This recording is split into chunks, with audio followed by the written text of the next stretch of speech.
I didn't know how bad it was until my own father was in the hospital. It began on Friday afternoon of the week before Thanksgiving. Not the best time to get sick. Even hospitals and doctors have a kind of schedule, and Friday afternoons are when we like to straighten things up for the weekend. My father came back from lunch at a restaurant with my mother, lay down for a rest, and then she observed him having a seizure. This wasn't new. He'd had a few grand mal seizures over the years and was supposed to be taking seizure medication, but sometimes did not. And though my mother had seen him have seizures before, she was terrified. Seizures are terrifying, though mostly they don't hurt you. She called 911. The paramedics brought him to the lovely community hospital 5 blocks from their house. He was examined and admitted. That surprised me. Where I usually practice medicine, in a public hospital in San Francisco, he would never have been admitted for a simple, recurrent grand mal seizure. We would have checked his labs and gotten a CT scan, observed him overnight in the emergency room, cranked up his seizure medication, and spit him out the next morning. Instead, at the little community hospital, the doctors were going to take their time, get his seizure medication right, let my aged mother sleep that night. How humane. I reassured the family.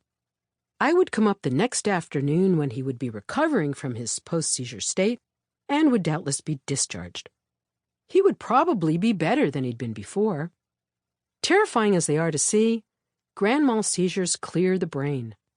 Shock therapy, which sends a jolt of electricity through the brain, is designed to do the very same thing. With a grand mal seizure, everything shuts down at once. And then, rather like rebooting a computer, the faculties come back up one by one. First the eyes open, then the body moves, then the patient smiles. Speech comes back, then memory. In a certain way, grand mal seizures are good for you.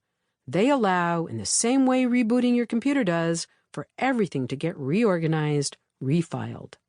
There's a clarity afterward, a quickness. The connections are connecting right again. But when I walked into my father's private room, with its view of the mountains, its natural light, I was shocked.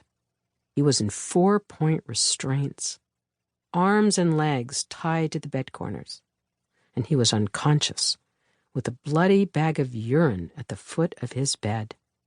Mother was sitting next to him, looking frightened and gray.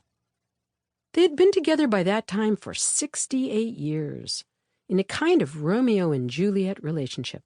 If you can imagine how irritable Romeo would have gotten after those first 20 years, how bossy, and how stressed Juliet would have been with anything in life that upset Romeo, including herself. My mother was still beautiful, and my father still a nice-looking man. White hair, blue-gray eyes by turns, attentive, skeptical, and teasing. He was careful of his appearance. Shirt and tie and jacket and manners. He still opened doors for women and moved to the street side when you walked with him. He was always tough, uncomplaining. I'd never seen him defeated, frightened, or cowed until that afternoon.